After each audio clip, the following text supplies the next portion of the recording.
এই প্রথমবার আমি কোনো হাবিজাবি কাজ নিয়ে আপনাদের মাঝে হাজির হয়েছি। জানি না কাজটা আপনাদের কাছে কেমন লাগবে। আসসালামু আলাইকুম, কেমন আছেন সবাই? শুরুতেই দেখতে পাচ্ছেন আমি এখানে হোয়াইট সিমেন্ট গুলিয়ে নিচ্ছি। এটা দিয়ে আজকে একটা জিনিস তৈরি করব। এটা আসলে কতটুকু কাজের সেটা ঠিক বলতে পারছি না। তবে মোটামুটি অনেকেরই ভালো লাগবে, আবার অনেকের ভালো নাও লাগতে পারে।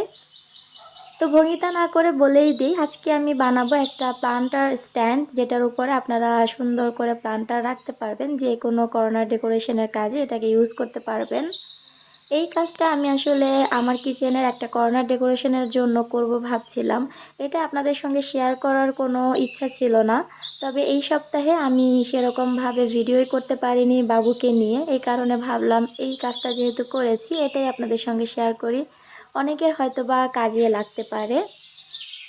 তো প্রথমে আমি হোয়াইট সিমেন্টটাকে গুলিয়ে নিয়েছি, আর এই যে দেখতে পাচ্ছেন এটা হচ্ছে আইসক্রিমের যে বাটিগুলো থাকে, এটা সেদিন সাদিদের হাত থেকে পড়ে ভেঙে গিয়েছে।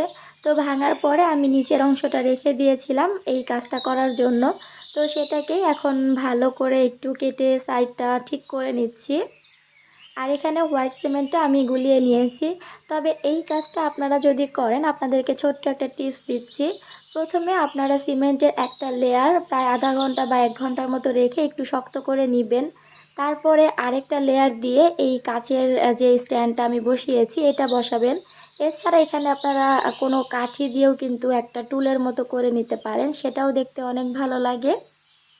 তো এই যে আমি এখানে বসিয়ে দিলাম, আর আমি যেহেতু শুরুতেই বসিয়ে দিয়েছি, মানে একটা লেয়ার দেওয়ার পরে এটা বসিয়ে দিয়েছিলাম, যার কারণে আমার এটা কিন্তু পরবর্তীতে ভেঙে গিয়েছিল। এই যে দেখতে পাচ্ছেন এটা কিন্তু বাটি থেকে খুব সহজে উঠে আসছিল। আর আমি মোটামুটি ৩-৪ ঘন্টা পর এটা বের করে নিয়েছি। দেখতেই পাচ্ছেন এখন কিন্তু দেখতে বেশ ভালো লাগছে। তবে এটা যখন আমি পানিতে ধুতে গিয়েছিলাম তখন কিন্তু ভেঙে গিয়েছিল। যেহেতু সিমেন্টটা নরম থাকাকালীন সময় আমি কাচের এই জিনিসটা বসিয়েছিলাম, তাই এটা একদমই গোল রাউন্ড হয়ে গিয়েছিল। এই যে দেখেন নিচে কিন্তু একদমই সিমেন্ট ছিল না, যার কারণে এটা শক্ত হয়নি, ভেঙে গিয়েছিল। তো পরবর্তীতে কি আর করার, এটাকে জোড়া দেওয়ার জন্য আমি আবারও সিমেন্ট গুলিয়ে নিয়েছি, আর সেটাই এখন আবার দিয়ে দিচ্ছি। তো আপনারা শুরুতে এই কাজটা করে নেবেন, আগে একটা লেয়ার দিয়ে তারপরে আরেকটা লেয়ারের ওপরে কাজটা বসাবেন। এতে করে জিনিসটা অনেক বেশি মজবুত হবে, সেই সাথে ভেঙেও যাবে না। আর ডেকোরেশন করার পর দেখবেন লুকটাও বেশ ভালো আসবে, মানে স্মুথ একটা ফিনিশিং পাবেন। আমার এটা যেহেতু ভেঙে গিয়েছে তাই উপরের ফিনিশিংটা খুব একটা ভালো আসেনি। এই যে আমি এখানে এটা থেকে বের করে আপনাদেরকে দেখাচ্ছি। এটা আমি সারারাত ওভাবেই রেখে দিয়েছিলাম। সকালবেলা উঠে এখন বের করছি। তো বের করতে গিয়ে দেখলাম যে এখন আর বাটি থেকে বের হচ্ছে না। তখন কিন্তু খুব সুন্দর বেরিয়ে গিয়েছিল। তবে দ্বিতীয়বার সিমেন্ট দেওয়ার পর এটা কেন জানি বের হচ্ছে না। তো কি আর করার, বাটিটা যেহেতু ভাঙা এটার ওপরে আর মায়া না বাড়িয়ে আমি কেটেই ফেলেছি। আর এই যে কেটে আমি আমার সুন্দর প্লান্টার স্ট্যান্ডটা বের করে নিয়েছি। এটা একদম কিউট মিনি একটা টুল বলতে পারেন আপনারা। এটা কিন্তু অনেক সুন্দর ছিল। তবে ওই যে আমার প্রথম লেয়ারটা ভেঙে গিয়েছিল বলে এটার ওপরের যে ফিনিশিংটা সেটাতে ওই ভাঙা যে দাগগুলো সেগুলো কিন্তু রয়ে গেছে। তো যাই হোক, এটাকে আমি ভালো করে পানিতে ধুয়ে অনেক সুন্দর করে সিরিজ কাগজ দিয়ে ঘষে ফিনিশিংটা মোটামুটি ঠিক করে নিয়েছি। এখন হচ্ছে এটাতে কালার করব। যে কোনো জিনিস কালার করার সময় আমি খুব বেশি কনফিউশনে পড়ে যাই যে এটাতে কী কালার দিব, কী কালার দিলে ভালো লাগবে। কালার চুজ করাটা আমার অনেক বেশি কষ্টকর মনে হয়।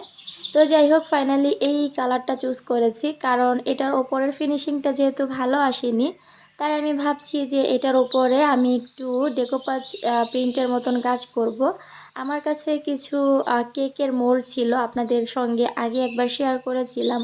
তো সেটাকেই আমি এরকম রাউন্ড করে কেটে নিয়েছি, আর ওপরের অংশে এখন এটাকে লাগিয়ে দিচ্ছি। ডেকোপাজের কাজগুলো আমার বেশ ভালো লাগে, তবে আমার ওই কাজটা খুবই কম করা হয়। তো এটা যেহেতু আমার ঘরে অনেকগুলোই আছে, ভাবলাম যে টুলের ওপরের ফিনিশিংটা আনার জন্য এটা বেশ ভালো লাগবে দিলে। এখন আপনাদের মনে প্রশ্ন আসতে পারে যে এই ছোট্ট মোট্ট একটা টুল দিয়ে আমি কি করব, এটা তো কোনো কাজেই আসবে না, এটা অযথাই আমি বানিয়েছি। হ্যাঁ, আমি শুরুতেই বলেছি যে এটা কিন্তু আহামরি কাজের কোনো জিনিস আজকে আমি বানাচ্ছি না, বলতে পারেন একটা অকাজের জিনিসই আজকে তৈরি করেছি। এটা জাস্ট ডেকোরেশন পারপাসে আপনারা ইউজ করতে পারবেন।